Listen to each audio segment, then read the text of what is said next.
টিএমটিভি তরুণ মাঝি চতুর্থ থেকে আজকে মোহাম্মদপুর আলোকিত মাদ্রাসার সম্মানিত পরিচালক মাসুদুর রহমান সিদ্দিকী তার সাথে আমরা সাক্ষাৎ করতে এসেছি যে মাদ্রাসার অবকাঠামোগত বিষয় এবং মাদ্রাসার শিক্ষা বিষয়গুলো নিয়ে তার ভাবনা চিন্তাধারার বিষয় নিয়ে সরাসরি আছে তার সাথে কথা বলতে এসেছি। আজকে উপস্থিত রয়েছে মোহাম্মদপুর আলোকিত ইসলামিয়া হিফজুল কোরআন মাদ্রাসার সম্মানিত পরিচালক মাসুদুর রহমান সিদ্দিকী। আজকে মাদ্রাসার অবকাঠামো থেকে শুরু করে বিস্তারিত জানার চেষ্টা করব যে সম্মানিত মহতারাম মোহাম্মদপুর আলোকিত ইসলামী হিফজুল কোরআন মাদ্রাসা প্রতিষ্ঠার মূল উদ্দেশ্য আপনার কি এবং এই প্রেক্ষাপট সম্পর্কে আপনি কিছু বলবেন যে উদ্দেশ্য কি আপনার এই মাদ্রাসা তৈরির পেছনে? আসসালামু আলাইকুম রহমতুল্লাহি ওয়া বারাকাতুহু। ধন্যবাদ জার্নালিস্ট টিএমটিভি তরুণ মাঝি টিভিকে, পাশাপাশি সাংবাদিক এবং ইউটিউবার ভাইয়েরা যারা আছেন সবাইকে আন্তরিক মোবারকবাদ জানাচ্ছি। আমি মোহনপুর আলোকিত ইসলামিয়া হিফজুল কোরআন মাদ্রাসা প্রতিষ্ঠা করার মূল উদ্দেশ্য হলো কঠিন কিয়ামতের ময়দানে যেন আল্লাহ পাক রব্বুল আলামিন এই মাদ্রাসার ওসিলায় নাজাতের ব্যবস্থা করে দেন। পাশাপাশি আল্লাহর কোরআন সুন্নাহ ভিত্তিক আদর্শ শিক্ষায় আলোকিত প্রজন্ম গড়ে তোলা, এলাকার শিশুদের নৈতিকতা, ইসলামী আদর্শ, সহিহ কোরআন শিক্ষার সুযোগ দিতে আমি এই মোহনপুর আলোকিত ইসলামিয়া হিফজুল কোরআন মাদ্রাসাটাকে প্রতিষ্ঠিত করেছি। আল্লাহর কাছে প্রার্থনা করি আল্লাহ পাক রব্বুল আলামিন যেন সারা বিশ্বের মধ্যে, এই পৃথিবীর মধ্যে একটা অন্যতম প্রতিষ্ঠান হিসেবে আলোকিতকে কবুল করে নিতে পারে এবং এই আলোকিতর আলো যেন সমাজের এবং দেশের সমস্ত মানুষের প্রেক্ষাপটে পৌঁছে যায়, এই জন্য সবার দোয়া এবং সহযোগিতা যাচ্ছে। সম্মানিত মাদ্রাসা পরিচালক মহতারাম, আপনার মাদ্রাসায় কতজন শিক্ষার্থী এবং অধ্যয়ন করছে? নুরানি নাজারা যে হিফজ বিভাগগুলো রয়েছে আপনি কিভাবে এগুলো আপনি পরিচালনা করে থাকেন এই সম্পর্কে কিছু বলবেন? আমাদের মাদ্রাসার বয়স বর্তমান 2 বছর 3 মাস সামথিং।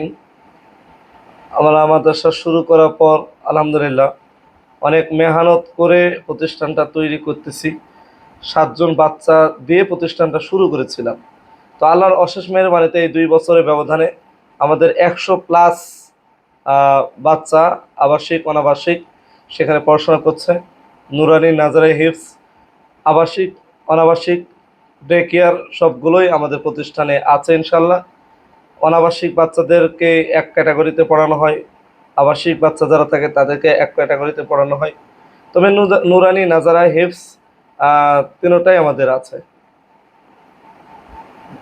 এই যে বর্তমান যে জেনারেশন চলছে, এই জেনারেশনে আমরা দেখেছি যে আধুনিক শিক্ষার যেমন প্রয়োজন রয়েছে, ধর্মীয় শিক্ষারও প্রয়োজন রয়েছে। তো এখন এই যে আধুনিক শিক্ষার পাশাপাশি যে ধর্মীয় যে শিক্ষা রয়েছে এবং সমাজে দেখতে পাই যে আমরা যে বিতর্ক রয়েছে এগুলো বিষয় নিয়ে, তো আপনি এই যে আলোকিত ইসলামী হিফজুল কোরআন মাদ্রাসা প্রতিষ্ঠিত করেছেন, এখানে আধুনিক এবং ধর্মীয় শিক্ষা কিভাবে মেনটেন করতে আমি মোহনপুর আলোকিত ইসলামী হিফজুল কোরআন মাদ্রাসা প্রতিষ্ঠা করার পূর্বে এই বিষয়টা নিয়ে যথেষ্ট পরিমাণ গবেষণা করেছি। কারণ আমি কওমিতে পড়াশোনা করেছি, আলিয়াতে পড়াশোনা করেছি, জেনারেল পড়াশোনা করেছি।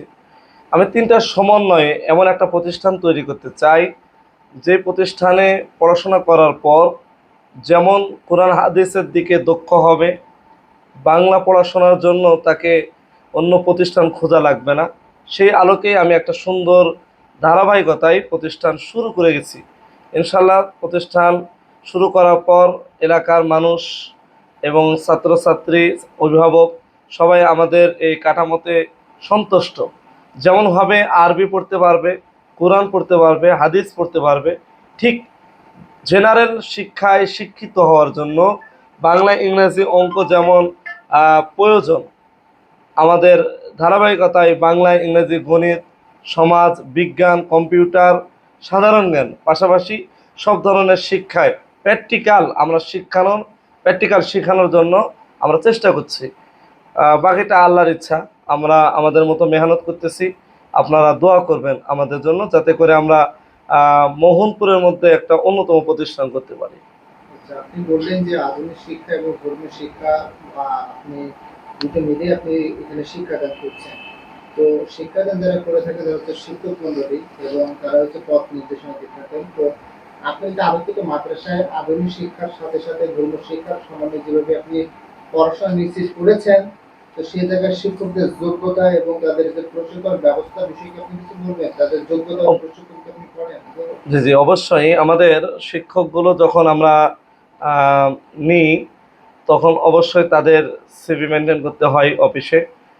যাচাই বাছাই শিক্ষকতার যোগ্যতা, পড়াশোনার যোগ্যতা কতটুকু করেছে, সব আমরা যাচাই বাছাই করেই আমরা শিক্ষক ঢোকাই।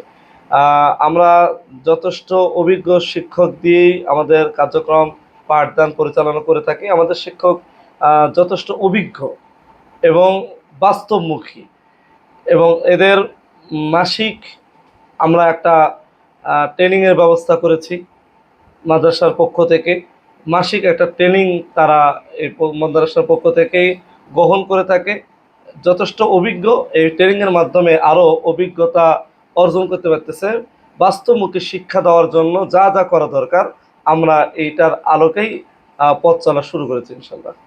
আচ্ছা মহোদয়ম, আমরা জানি যে রাজশাহী জেলার মধ্যে বিভিন্ন মাদ্রাসাতে পড়াশোনা করানো হয়, ধর্মীয় শিক্ষার পাশাপাশি আধুনিক শিক্ষা করানো হয়। তো সেই জায়গায় দেখা যাচ্ছে যে অভিভাবকরা একটা সুন্দর নিরিবিলি একটা পরিবেশ দেখতে চান এবং নিরিবিলি পরিবেশের সাথে সাথে বাচ্চার নিরাপত্তা এবং তার যে খাবারের বিষয় এবং সবথেকে যে জরুরি বিষয় হচ্ছে যে আমি আমার সন্তানকে যে পড়াবো, অভিভাবকদের কথা সেই জায়গায় একটা বাচ্চা পড়াতে আপনার হচ্ছে ১ মাসে কেমন খরচ এবং ভর্তি কত টাকা খরচ করতে পারে, এটা কি আপনার উদ্দেশ্য?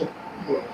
আমাদের আবাসিক শিক্ষার্থীদের জন্য সুন্দর পরিবেশ, আবাসন পরিবেশ সুন্দর, যথেষ্ট সুন্দর, এবং নিয়মিত খাবার।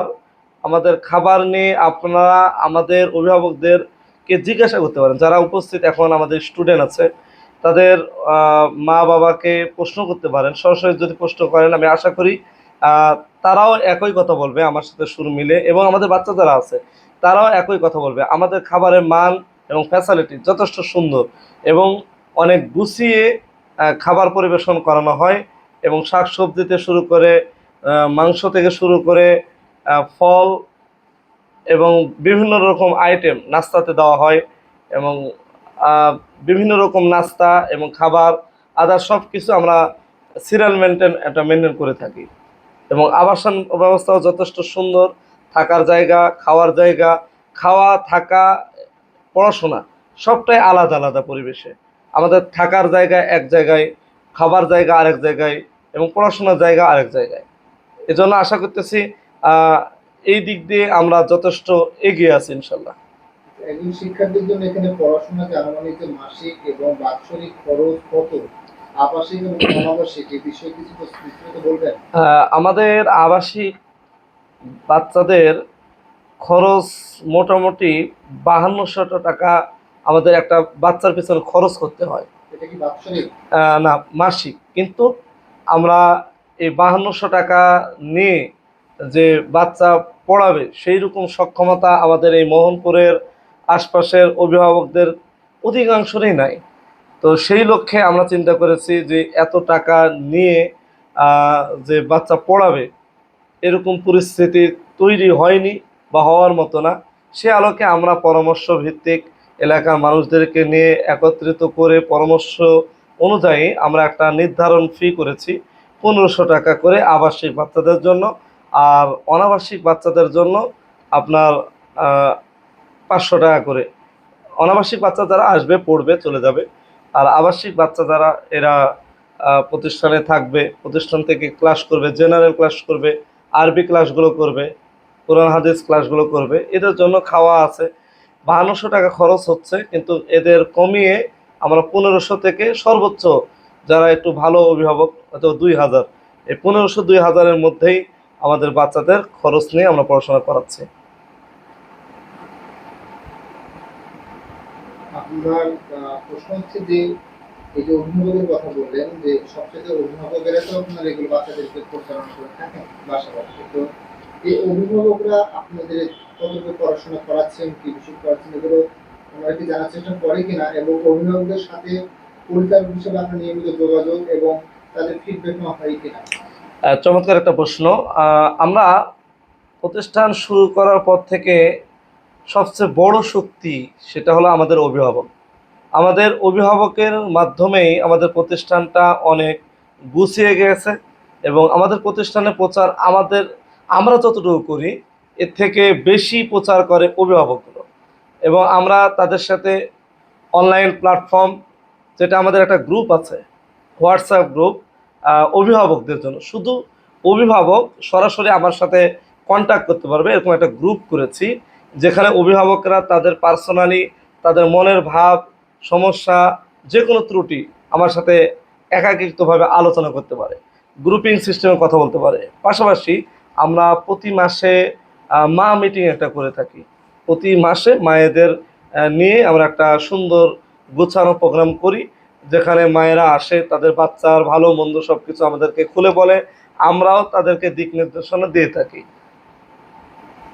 ঠিক প্রশ্ন হচ্ছে যে এই যে বর্তমান সময়ে আমরা দেখতে পাচ্ছি চারিদিকে একটা অস্থিতিশীল সময় বিরাজ করছে, সে জায়গা থেকে কি মাদ্রাসাটি পরিচালনায় সবচেয়ে বড় চ্যালেঞ্জ অর্থনৈতিক হয় কিনা, যেহেতু অভিভাবকরা তো অর্থনৈতিকের উপর নির্ভর, তো সে জায়গায় যেহেতু অর্থনৈতিকভাবে ভূমিরে পরিণত হচ্ছে প্রতিনিয়ত, সে জায়গায় আপনার মাদ্রাসাটি পরিচালনার সময় আপনি কোনো চ্যালেঞ্জ এবং কোনো সংকটের মধ্যে আছেন কিনা, বা আপনি কি মনে করছেন? আমার মনে বড় স্বাদ বা মনের খুব ইচ্ছা অনেক বড় মাপে একটা প্রতিষ্ঠান করা এবং গুছানো সুন্দর, তবে অর্থনৈতিকভাবে সে সক্ষমতা আমার না থাকার কারণে আমি ওই রকমভাবে প্রতিষ্ঠান নিয়ে আগাতে পারি নাই। তবে যদি অর্থনৈতিক সাপোর্ট আমি পাইতাম, তাহলে মোহনপুর আলোকিত ইসলামিয়া মাদ্রাসার আলোকিত নূর, এই নূরটা পুরা বাংলাদেশে ছড়িয়ে দেওয়ার চেষ্টা করতাম ইনশাল্লাহ।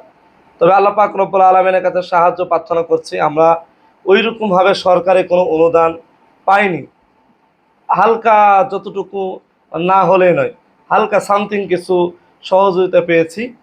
পাশাপাশি এলাকার মানুষ আমাদের কার্যক্রম দেখার পর, ফলাফল দেখার পর, পড়াশোনার মান উন্নয়ন দেখার পর এলাকার মানুষগুলো এই বছর থেকে যথেষ্ট পরিমাণ এগিয়ে আসছে, আমাদের সহযোগিতা করার চেষ্টা করতেছে অনেকে, এবং চেষ্টা করার অঙ্গীকার করেছে। তো আমরা যদি সরকারি সহযোগিতা, পাশাপাশি বিত্তবান যারা আছে, সমাজের ধনী ব্যক্তি যারা আছে, প্রবাসী ভাইয়েরা যারা আছে, এই সকল ভাইদের পক্ষ থেকে যদি কোনো রকম সহযোগিতা পাইতাম, তো আমরা এই আলোকিত ইসলামিয়া মাদ্রাসাকে অনেক সুন্দরভাবে উপস্থাপন করতে পারতাম এবং সুন্দরভাবে গড়তে পারতাম। আল্লাহ আমাদেরকে সহযোগিতা করুক, এবং আমরা আশা করব যে এলাকার মানুষ যেভাবে এগিয়ে আসছে আরও আরও মানে অনেক এগিয়ে আসবে, এবং আলোকিতর আলো প্রত্যেক সমাজে, প্রত্যেকটা গ্রামে, প্রত্যেকটা এলাকায় ছড়িয়ে যাবে ইনশাল্লাহ।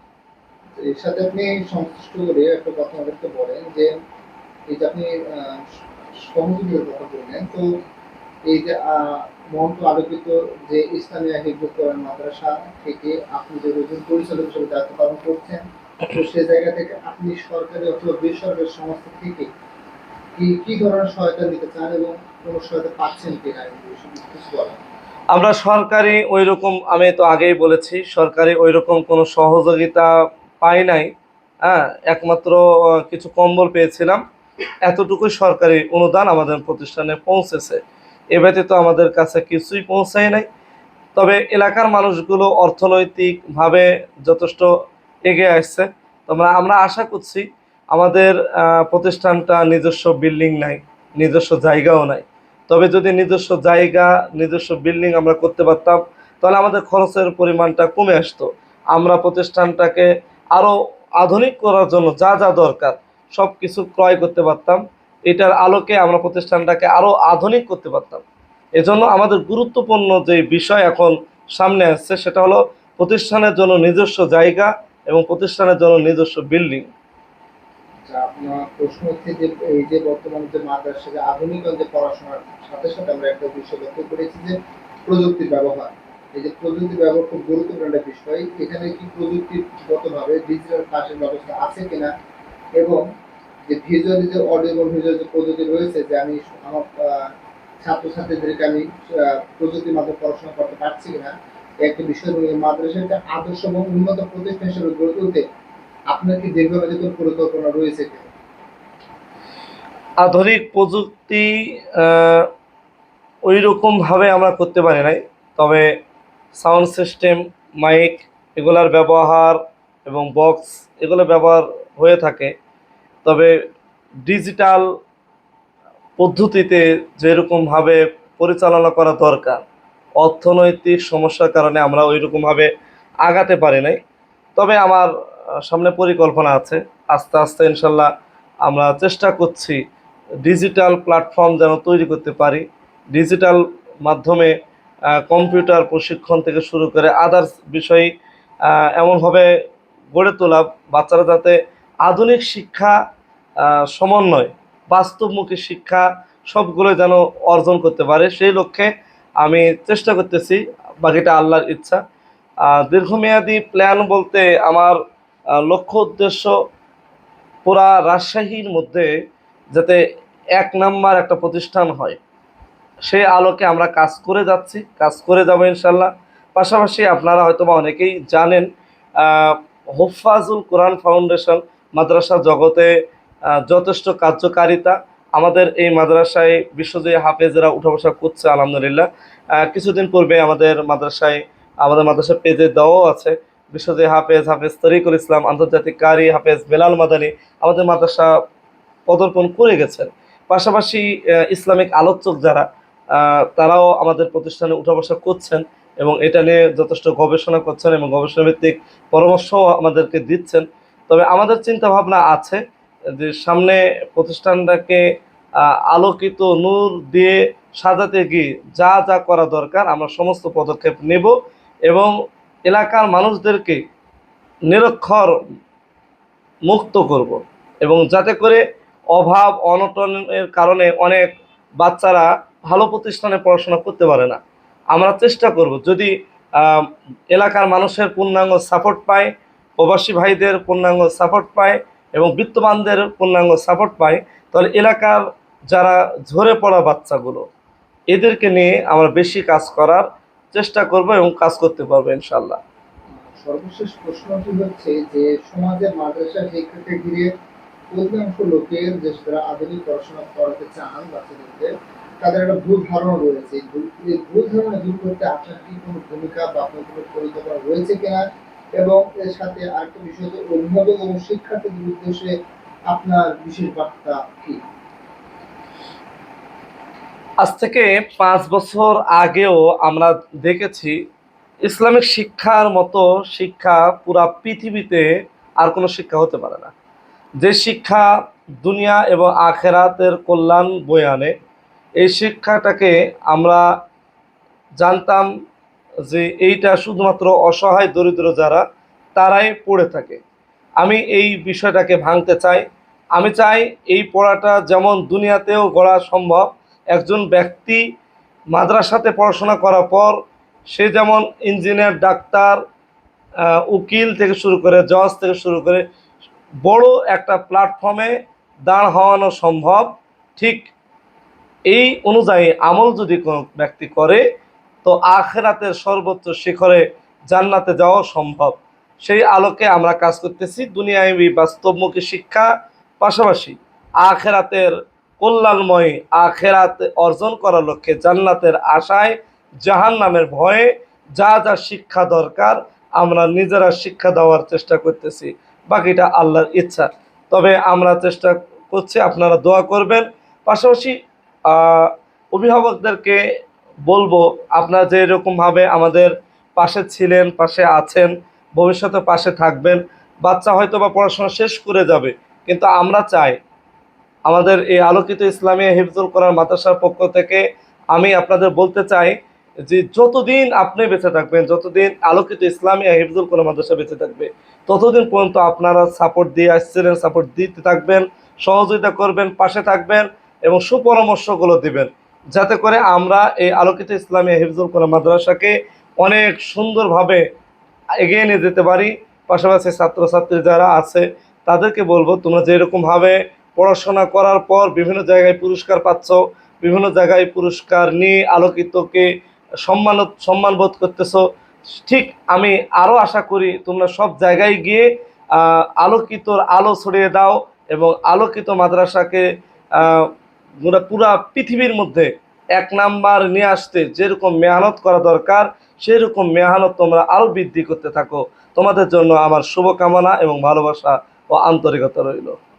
ধন্যবাদ আপনাকে যে মহাকালাতুল ইসলামিয়া হিফজুল কোরআন মাদ্রাসার সমস্ত পরিচালকের সাথে এতক্ষণ ধরে আমরা সার্বিক বিষয় নিয়ে কথা বললাম, জানার চেষ্টা করলাম, বোঝার চেষ্টা করলাম যে তাদের আধুনিক পড়াশোনা এবং তাদের যে একটা সন্তানকে পড়াশোনা করতে কতটা খরচ করতে পারে এবং শিক্ষকরা যেগুলো রয়েছে সেই শিক্ষকদের প্রসঙ্গ হয় কিনা, এই যাবতীয় বিষয়গুলো আজকে আমরা কথা বললাম মহন্ত আলোকিত ইসলামী হিফজুল কোরআন মাদ্রাসার সম্মানিত পরিচালক হাফেজ মাওলানা মাসুদুর রহমান সিদ্দিকী মহোদয়ের সঙ্গে আমরা কথা বললাম। তো আজকে আপনি আমাদের টিএম টিভিতে এবং চৌকস পত্রিকাতে সময় দেওয়ার জন্য আপনাকে আমাদের পক্ষ থেকে আপনাকে ধন্যবাদ জানাচ্ছি। আমাদের মাদ্রাসার প্রেক্ষাপট তুলে ধরার জন্য আপনাকে আন্তরিক মোবারকবাদ, শুকরিয়া এবং ধন্যবাদ। আসসালামু আলাইকুম রহমতুল্লাহ।